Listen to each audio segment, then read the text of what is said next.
Hello everyone. तो हमारे last lecture में हम लोग जनरेशन एंड रिकॉम्बिनेशन प्रोसेस के बारे में बात कर रहे थे एंड उसमें सबसे पहले हम लोगों ने जनरेशन प्रोसेस के बारे में बात की थी। एंड जनरेशन प्रोसेस में सबसे पहले हम लोगों ने थर्मल जनरेशन के बारे में देखा था। दैन उसके बाद हम लोगों ने ऑप्टिकल जनरेशन के बारे में देखा था एंड लास्ट में हम लोगों ने अलग अलग मटेरियल के लिए, that means gallium arsenide, silicon and germanium, इन तीनों मटेरियल के लिए डायरेक्ट सेमीकंडक्टर या इनडायरेक्ट सेमीकंडक्टर में किस तरह से जनरेशन प्रोसेस होता है, वो सारी चीज़ें हम लोगों ने देखा था। और ये जो हमारा लास्ट जो ऑप्टिकल जनरेशन था, उसी ऑप्टिकल जनरेशन को हम लोग आज कंटिन्यू कर रहे हैं। तो हम लोगों ने ऑप्टिकल जनरेशन में ये देखा था कि हम बोल सकते हैं कि जो ऑप्टिकल जनरेशन है वो किसके ऊपर डिपेंड करता है। It depends on the type of material. It depends on type of material कि कौन से मटेरियल जो है उसका उस चीज़ की डिवाइस बनी है एंड उस डिवाइस के अकॉर्डिंग पे ऑप्टिकल जनरेशन होगा किसी भी मटेरियल में। अब अगर हम लोग अलग अलग मटेरियल लें और उस मटेरियल को आगे प्रोसेस करें तो उस मटेरियल में एब्जॉर्प्शन होगा एंड उसके अकॉर्डिंग होगा। तो हमने देखा था कि ये जो एक्सप्रेशन है, that means I the amount of light absorb, it is equals to incident intensity और लाइट एंड साथ में exponential of minus of alpha d. अगर यहाँ पर मैं देख सकता हूँ कि अगर कुछ अमाउंट ऑफ लाइट अगर मैं इंसिडेंट करवा रहा हूँ किसी भी मटेरियल के ऊपर, तो ये एब्जॉर्ब लाइट किसके ऊपर डिपेंड करेगी, absorption coefficient alpha and the thickness D. अब हमने ये देखा in the case of gallium arsenide के केस में क्या था, वी हैड लार्ज एब्जॉर्प्शन, इसमें लार्ज एब्जॉर्प्शन था। अब अगर मान लो एब्जॉर्प्शन लार्ज है तो जो थिकनेस है वो क्या हो जाएगी, वो थिकनेस लेस हो जाएगी। दैट मीन्स कि अगर हम लोग गैलियम आर्सेनाइड यूज़ करते हैं तो उस केस में हमको जो मटेरियल की थिकनेस है जो यूज़ करेंगे वो बहुत कम करेंगे। और अगर मैं सिलिकॉन या जर्मेनियम की बात करता हूँ तो इस केस में जो एब्जॉर्प्शन है वो कम है, ठीक है, या बोल सकते हैं एब्जॉर्प्शन कोफिशिएंट जो है वो कम है। तो इट हैव लेस एब्जॉर्प्शन। अगर लेस एब्जॉर्प्शन है तो ये एब्जॉर्प्शन कोफिशिएंट लेस है, तो उसके लिए हमको क्या चाहिए, उसकी thickness should be large, it should be large, ठीक है। अब ये तो हम लोगों ने ऑप्टिकल जनरेशन की बात की, तो जो रेट ऑफ ऑप्टिकल एब्जॉर्प्शन है वो किसके बराबर हो जाएगा। रेट मतलब जिस रेट से इलेक्ट्रॉन होल पेयर जनरेट हो रहे हैं, तो रेट जिसको हम लोगों ने जनरेशन रेट GPH, ठीक है, it is equals to that is the number of electron hole pair generated per unit volume per second. ये हो जाएगा हमारा generation rate for the optical method. अब हम इसको किस तरह से समझ सकते हैं, मान लो नॉर्मल केस में अगर हम लोग कोई भी थिकनेस का मटेरियल लेते हैं और उसके ऊपर कोई भी एक इंसिडेंट लाइट अगर आती है तो क्या होगा, ये लाइट पूरी की पूरी अंदर ट्रांसमिट होगी नहीं, some of its part will be reflected back, जिसको मैंने IR बोला, ठीक है। कुछ पार्ट जो है अंदर की तरफ ट्रांसमिट होगा और अंदर की तरफ ट्रांसमिट होगा, दैट मीन्स ट्रैवल करेगा इस मटेरियल के थ्रू, एंड कुछ पार्ट जो है वो बाहर की तरफ निकल जाएगा, ट्रांसमिट हो जाएगा। और ये जो पोर्शन है, जिस पोर्शन में लाइट ट्रैवल कर रही है मीडियम के अंदर, वो क्या है, उसमें से कुछ पार्ट जो है वो एब्जॉर्ब हो जाएगा, जिसको हम लोगों ने IA बोल दिया। This is incident light, intensity of light incident on the material, reflected intensity, this is absorbed intensity and this is the transmitted intensity. तो हम बोल सकते हैं कि जो इंसिडेंट इंटेंसिटी है that is equals to reflected intensity plus transmitted intensity plus absorbed intensity, या इसको इस फॉर्म में लिख सकते हैं 1 is equals to I R divided by I I incident plus I T divided by incident plus absorbed intensity divided by the incident intensity. अब ये जो नोटेशंस जो है हम लोगों ने आर टी एंड ए को दिए हैं, that is the reflectance plus transmission plus absorption, it is equals to 1। That means reflectance, transmittance या transmission and absorption equals to 1। अब हम लोग क्या करेंगे, हम लोग मेनली इंटरेस्टेड हैं, किस चीज़ में इंटरेस्टेड हैं कि कितने number of electron hole pair generate हुए एंड जनरेट होने के बाद कितना पोर्शन यहाँ पर एब्जॉर्ब हुआ। तो उस केस में मैं ये लिख सकता हूँ कि तो intensity I is equals to 1 minus कितना रिफ्लेक्ट हुआ, it is equals to I naught. ठीक है, 1 दैट मीन्स 100%, 100% में से जितना रिफ्लेक्ट हुआ मल्टीप्लाइड बाय टोटल इंसिडेंट हुआ, that is equals to I naught, जितना एब्जॉर्ब हुआ। ठीक है, तो अब ये जो चीज़ आ गई, मैं एब्जॉर्प्शन की बात करूं तो एब्जॉर्प्शन में कभी भी 100% एब्जॉर्प्शन 100% ट्रांसमिशन या 100% एब्जॉर्प्शन नहीं होता है। तो उस केस में मैं बोल सकता हूं कि जो एब्जॉर्प्शन है वो कभी भी यूनिफॉर्म नहीं होता है, कि the absorption is not uniform,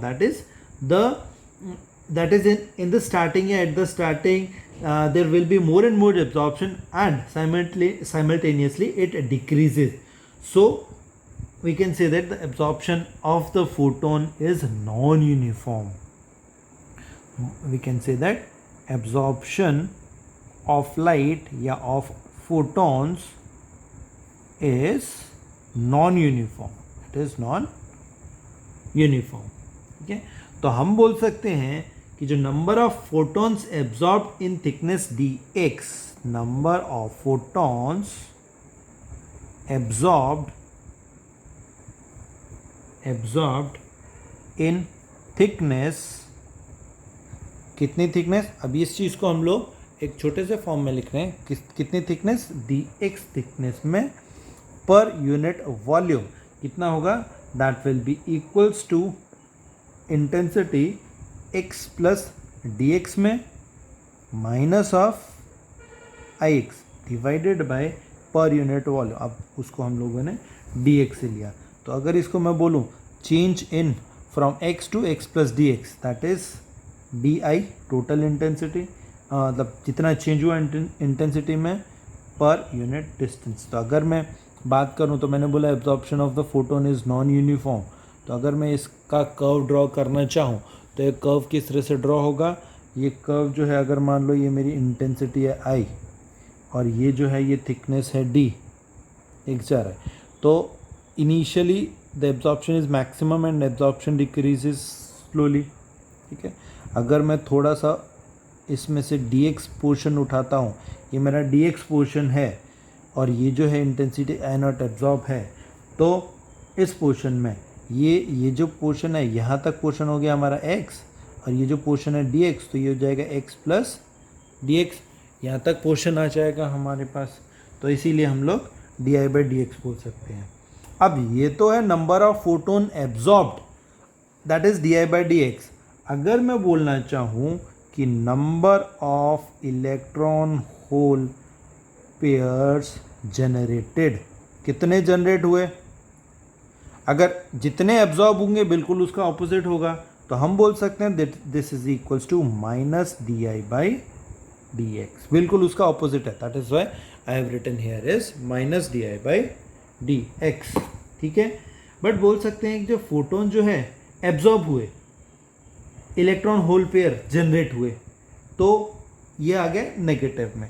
तो हमारे पास ये जो एक्सप्रेशन था I is equals to I naught exponential of minus of alpha d, तो अगर इसी को अगर मैं लेना चाहूँ इस फॉर्म में माइनस di बाई dx, तो मैं क्या बोल सकता हूँ, that will be equals to minus di by dx is equals to, इसको नेगेटिव फॉर्म में डिफ्रेंशिएट करूँ तो ये हो जाएगा alpha I naught exponential of minus of alpha x इस फॉर्म में आ जाएगा। अगर इसको नॉर्मली अगर मैं इसको डिफ्रेंशिएट करूँ विद रिस्पेक्ट टू एक्स, तो ये इसको मैं इस फॉर्म में लिख सकता हूँ। Obviously exponential as it is आ जाएगा, आई नॉट कॉन्स्टेंट है, ये एज इट इज़ आएगा। इसका करूँगा तो माइनस ऑफ अल्फ़ा आ जाएगा, तो इसका माइनस माइनस उठा के यहाँ का माइनस उठा के यहाँ रख दिया, और ये exponential form as it is आ जाएगी। ठीक है, तो ये तो था हमारा नॉर्मल एब्जॉर्प्शन। तो अगर मान लो एक कॉमन सोर्स ऑफ लाइट के लिए लिखूं, ये तो अगर मान लो किसी एक पर्टिकुलर वेवलेंथ के लिए लिखी मैंने, तो अगर मैं कॉमन सोर्स ऑफ लाइट की अगर बात करता हूं, तो ये जो कॉमन सोर्स ऑफ लाइट है, कॉमन सोर्स ऑफ लाइट के लिए अगर मैं ये सेम चीज़ लिखना चाहूँ तो वो किस तरह से आएगी कॉमन सोर्स ऑफ लाइट के लिए? वो उसके लिए हम ये लिख सकते हैं कि अब कॉमन सोर्स में हमारे पास क्या होगी? रेंज ऑफ वेवलेंथ होगी, इंडिविजुअल वेवलेंथ नहीं होगी। तो मैं लिख सकता हूँ कि rate of rate of absorption will be function of x and the wavelength lambda, it is equals to alpha absorption किसका फंक्शन? lambda का, that is equals multiplied by I naught exponential of minus alpha again function of lambda और साथ में x। ठीक है, ये एक common expression हो गया। तो ये था हमारा सेकेंड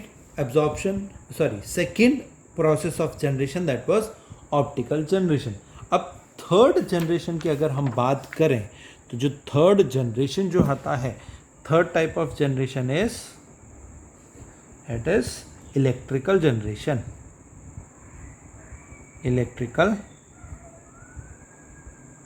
जनरेशन, अब अगर मैं इलेक्ट्रिकल जनरेशन की बात करूं, तो जो इलेक्ट्रिकल जनरेशन है, अब ऑब्वियसली इलेक्ट्रिकल जनरेशन कैसे होगा कि अगर मैं बायसिंग अप्लाई करूं, इलेक्ट्रिकल बायसिंग दूं, तो excess of electron hole pair generate हो सकते हैं। क्यों? क्योंकि अगर मैं इलेक्ट्रिक फील्ड लगाता हूं तो with respect to the electric field electrons and ions जो है, इलेक्ट्रॉन्स एंड होल जो हैं वो अपोजिट डायरेक्शन में पुल होंगे, एंड जो बॉन्ड्स हैं वो ब्रेक होंगे, या बैरियर लगा हुआ है वो बैरियर क्रॉस हो जाएगा, and excess of electron hole pair generate होंगे। और बायसिंग की वजह से ये जो होता है, this is due to biasing of material. अब मटेरियल क्या? तो इलेक्ट्रॉन होल पेयर जनरेट हुए। अब क्या हुआ कि इस केस में जो कैरियर्स हैं दीज आर इंजेक्टेड, अंदर की तरफ इंजेक्टेड होते हैं from junction to another junction, एक जंक्शन से दूसरे जंक्शन में इंजेक्ट होते हैं, या बोल सकते हैं it is injected from one side of the junction to another side of junction. तो इस केस में हम बोल सकते हैं कि नॉर्मल केस में हम लोगों ने पिछले वाले केस में देखा था कि जो कंसंट्रेशन जो है, या इंजेक्टेड कैरियर्स हैं, या जनरेट हुए, नॉर्मल केस में हमारे पास जो number of concentration of electrons and concentration of holes जो थी वो बराबर थी, and excess electron hole pair generate हुआ था, उसमें डेल एन और जो डेल पी है वो बराबर था। बट इस केस में जो है del n is not equals to del p. ठीक है, ज़रूरी नहीं है कि ये बराबर हो इस केस में। ठीक है, तो ये जो प्रोसेस था, अभी तक जो प्रोसेस था, वो हम किस प्रोसेस के बारे में बात कर रहे थे? हम बात कर रहे थे जनरेशन के बारे में। अब नेक्स्ट अगर हम बात करते हैं, अगर प्रोसेस आता है जनरेशन, अब जनरेशन में इलेक्ट्रॉन होल पेयर जनरेट हो रहे थे, तो द नेक्स्ट जो प्रोसेस है, वो नेक्स्ट प्रोसेस आ जाता है हमारा रिकॉम्बिनेशन का। It is recombination process. ठीक है, अगर मैं रिकॉम्बिनेशन प्रोसेस के बारे में बात करूं, तो रिकॉम्बिनेशन प्रोसेस की जो डेफिनेशन है, डेफिनेशन में क्या आ जाता है, या रिकॉम्बिनेशन के बारे में बोलूं, it is any process, recombination क्या हो गया? एनी प्रोसेस रिकम्बाइन हो रहा है, दैट मीन्स दो चीज़ें जुड़ रही है। पहले वाले केस में जनरेशन में हमने क्या किया, एक प्लेस से, दैट मीन्स एक बैंड में अगर हमारे पास एक इलेक्ट्रॉन था, वैलेंस बैंड में एक इलेक्ट्रॉन था, due to some external energy, thermal, optical, या इलेक्ट्रिक फील्ड लगाया, उसकी वजह से वो इलेक्ट्रॉन वैलेंस बैंड से एनर्जी गेन करके कंडक्शन बैंड में जाता है, तो पीछे क्या छोड़ देता है, एक होल छोड़ देता है। दैट मीन्स जनरेट हुआ इलेक्ट्रॉन होल पेयर या इलेक्ट्रॉन जनरेट हुआ एंड वो कंडक्शन बैंड में गया। अब रिकॉम्बिनेशन, ऑलरेडी हमारे पास ड्यू टू जनरेशन या due to some external energy कोई भी इलेक्ट्रॉन जो है वो वैलेंस बैंड से कंडक्शन बैंड में चला गया है। अब कंडक्शन बैंड से जब वो वापस वैलेंस बैंड में आएगा और अपनी जगह पे या किसी होल में आके जब बैठ जाएगा एंड बैठने के बाद कुछ एनर्जी रिलीज करेगा, that process is known as recombination. तो any process which takes any excess electron or holes, that means कि अगर मान लो इक्विलिब्रियम कंडीशन में अगर एक्सेस ऑफ इलेक्ट्रॉन या होल है, एक्स्ट्रा इलेक्ट्रॉन या होल किसी भी मेथड से जनरेट हुआ है, अगर वो रिकम्बाइन होता है या उसको कैंसिल आउट होता है या उसको एनाइलेट करता है, that process is known as recombination. अगर मैं सिंपलेस्ट थिंग की बात करूं तो सिंपलेस्ट थिंग में हमारे पास क्या होता है, हमारे पास नॉर्मली एक वैलेंस बैंड है, एक कंडक्शन बैंड है, ठीक है। अब यहाँ पर अगर मान लो एक इलेक्ट्रॉन है, ये इलेक्ट्रॉन जब वापस नीचे आता है और यहाँ पर होल के साथ एनाइलेट होता है, तो यहाँ पर क्या है, एनर्जी रिलीज होती है। अब ये जो एनर्जी है, दिस एनर्जी ये जो एनर्जी है, this energy can be radiative recombination और नॉन रेडिएटिव कॉम्बिनेशन। तो it can be radiative that means light is emitted, या it can be non-radiative emission, that means light नहीं देता, जो एनर्जी है वो हीट के फॉर्म में होता है। तो ये हो गया रेडिएटिव एमिशन होता है यहाँ पर, और यहाँ पर नॉन रेडिएटिव एमिशन होता है इस केस में। तो दोनों में से कोई भी केस हो सकता है, ठीक है। अब जो रिकॉम्बिनेशन है, it is exactly opposite to the optical absorption. अब एब्जॉर्प्शन अगर हम लोगों ने direct semiconductor and indirect semiconductor के बारे में देखा था, तो अगर मैं डायरेक्ट सेमीकंडक्टर की बात करूं तो डायरेक्ट सेमीकंडक्टर में जो मैक्सिमा है, ये हो गया हमारा के, ये तो मैं this is maxima of valence band, और वो maxima of valence band aligned है मिनिमा ऑफ कंडक्शन बैंड, ठीक है। तो इस केस में क्या हो गया कि ये है एनर्जी। इस केस में अगर इलेक्ट्रॉन यहाँ से डायरेक्टली यहाँ पर कंडक्शन बैंड से वैलेंस बैंड में आता है एंड एनर्जी रिलीज करता है, तो ये क्या हो गया, डायरेक्ट सेमीकंडक्टर, ठीक है। अब इसमें क्या है, वो इजीली रिकम्बाइन हो रहा है, और इसमें क्या होता है कि जो मोमेंटम ऑफ इलेक्ट्रॉन जो है उसमें कोई चेंज नहीं आ रहा है, ठीक है। तो इसीलिए इस केस में जो है रेडिएटिव ट्रांजिशन होता है, इसमें हमेशा रेडिएटिव ट्रांजिशन या इमिशन होता है, ठीक है। अगर मैं इनडायरेक्ट के बारे में बात करूं तो अगर ये है एनर्जी E, यहाँ पर हो गया the maxima of valence band, it is not aligned with the minima of conduction band, ये है मिनिमा ऑफ कंडक्शन बैंड, ठीक है। तो इस केस में क्या होगा इस केस में ये डायरेक्ट यहाँ से यहाँ पर जंप नहीं करेगा, उसको क्या करना पड़ेगा, it has to interact with the phonon. अब यहाँ पर फोनोन क्या था हमारे पास, it is the quantized form of thermal energy या थर्मल एनर्जी ऑफ लैटिस बोल सकते हैं। तो क्या करेगा कि वो ये जो इलेक्ट्रॉन है, जो ये हो गया हमारा इनडायरेक्ट सेमीकंडक्टर। अब इनडायरेक्ट सेमीकंडक्टर में जो इलेक्ट्रॉन है जो वैलेंस बैंड कंडक्शन बैंड में बैठा है, वो नीचे आएगा बट एनर्जी लूज़ करेगा, बट एनर्जी लूज़ करने के बाद उसको डायरेक्ट वैलेंस बैंड में आने के लिए उसको एक थर्ड पार्टिकल के साथ इंटरेक्ट करना पड़ेगा, जो कि फोनॉन होता है उसके साथ इंटरेक्ट करेगा, और जो बची हुई एनर्जी है वो एनर्जी हीट के फॉर्म में लॉस करेगा या थर्मल वाइब्रेशन के फॉर्म में लॉस करेगा, एंड तब जाके वो अपने वैलेंस बैंड में या ग्राउंड स्टेट में आएगा।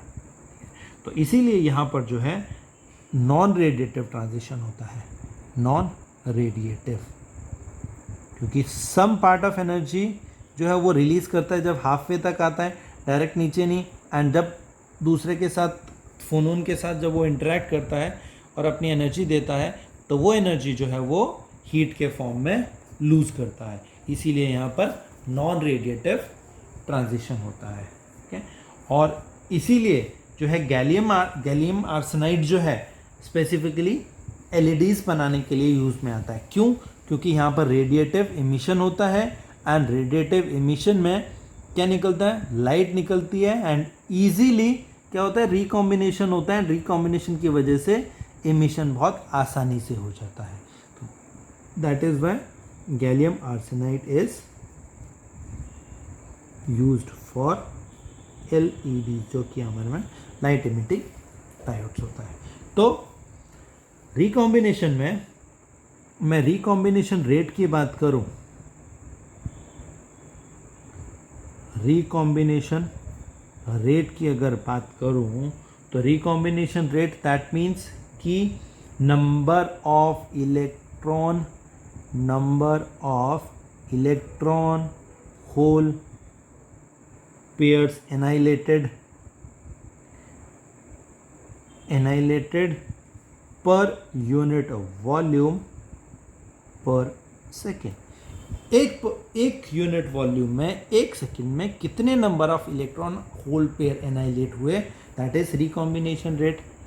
अगर मैं क्या बोलूं, इसको मैं क्या लिख सकता हूं, it is equal to B, that means rate constant हो गया multiplied by the carrier concentration of electron and the carrier concentration of holes, that is ये हमारा जो हो गया वो कंडक्शन बैंड में हो गया carrier concentration, and carrier concentration in